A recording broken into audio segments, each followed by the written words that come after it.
New South Wales Police Minister David Elliott providing an update on restrictions across the state. All licensees, all clubs, to learn from this mistake and see what's going on in Victoria.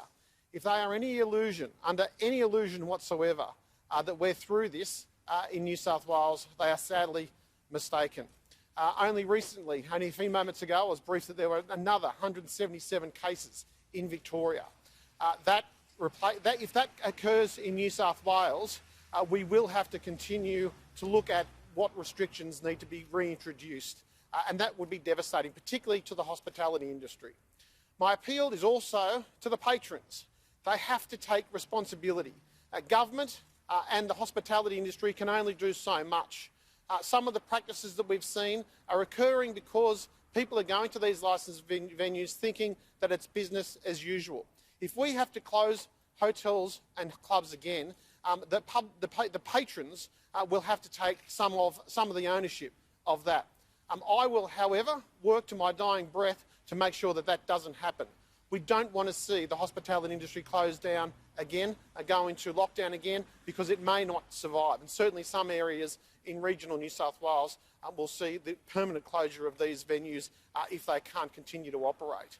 I'm expecting that the hotel industry will introduce further reforms, further restrictions when it comes to the practices to ensure that what we've seen in the last couple of days isn't replicated. I don't want to point fingers.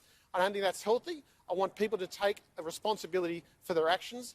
I want people to download the app and the plan, the strategy, and make sure they register it so that both government and, of course, the industry know exactly what restrictions they have available to them. I'll now hand over to Assistant Commissioner Cook. Thank you, Minister. Look, I would just echo the words and sentiments of the Minister. We have come a hell of a long way in a really difficult circumstance, but you will see from the actions that we have taken swiftly in relation to the breaches down in Jindabyne, we will continue to do that. We are working with liquor and gaming, and investigators are continuing inquiries in relation to the actions that have been much displayed this morning in relation to the rugby club in the eastern suburbs, and we will work also with liquor and gaming and the premises out at Casula in relation to their operations. But let's be very clear about this. The time for warnings has long passed.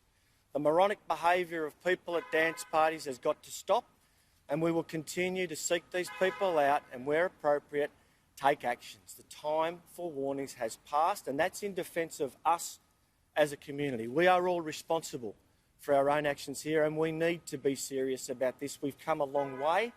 Complacency is the ally of the virus. We need to take this seriously. It is a massive wake-up call for us all, and we need to get back on the bus together. Thank you very much. What can you tell us about the Crossroads investigation? Were they complying with COVID-safe protocols? At this stage, my advice is that they are working with the premises and liquor and gaming to get that right, but if breaches are detected, actions will be taken. The management of the hotel says they haven't broken any of the rules, despite the fact not all people actually passed on their contact details. Is that your understanding? Well, there's a range of manners in which people are required to pass on their details, which is part of the COVID safety plans, which the premises are required to enter. That, no doubt, will be part of the investigation. Assistant Commissioner, we've spoken to people who were there on Friday and Thursday saying that their details weren't taken. Does that concern police? And have you heard from witnesses saying the same thing? That's a concern, but that will be part of the investigation, and if people have information, they should contact police or through Crime Stoppers on the 1800 333 000. What happened at Jindabyne? I'm sorry? How ready are police to potentially ring-fence Casula or the southwestern suburbs if that's their direct? Look, we've seen very clearly that we can move lots of people very quickly, and the police operation down in Victoria is going very, very well. We would rely on advice from government of what it is that's required, and we'll respond. We will respond to what's required. What's occurred at Jindabyne? The premises came to notice of police over several days. They had worked with the premises. My advice is that the premises were not compliant with either the Liquor Act or the public health orders. Actions were taken under the Liquor Act. A 72-hour closure has been enforced, and they will continue inquiries around possible breaches of the public health order regulations as well.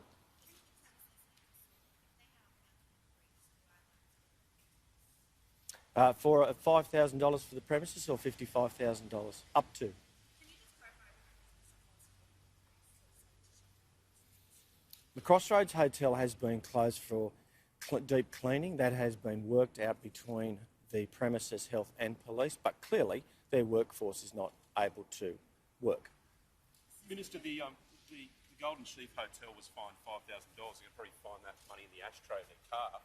Can you toughen up the penalties? Well, at the moment, they could go to a fine much larger than that, but it also comes with a potential 6-month imprisonment.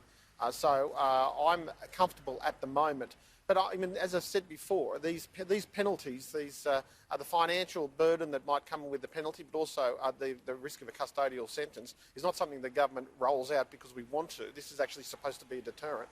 And I think if it continues to go on, well, then more fines will be issued. These are actually pretty big companies that own these pubs, $5,000. Yeah, but there are also a lot of small country pubs in New South Wales that just couldn't carry that burden. I mean, there are plenty of pubs around Western New South Wales that a $5,000 fine will probably set them over. Golden Sheep doesn't fit in that category. Well, no, but unfortunately, the law doesn't differentiate between rich and poor. Assistant Commissioner, we've seen some videos come out over the weekend of some clandestine parties, people boasting about these parties and hiding them from the police. What's your plan to deal with that? Each of the commands will monitor. Look, we're monitoring social media. We will monitor for these events, and the local PACs and PDs are well placed to take action as they can. And are any of those incidents being investigated? The one at Bellevue Hill, I believe, over the weekend, yes, absolutely.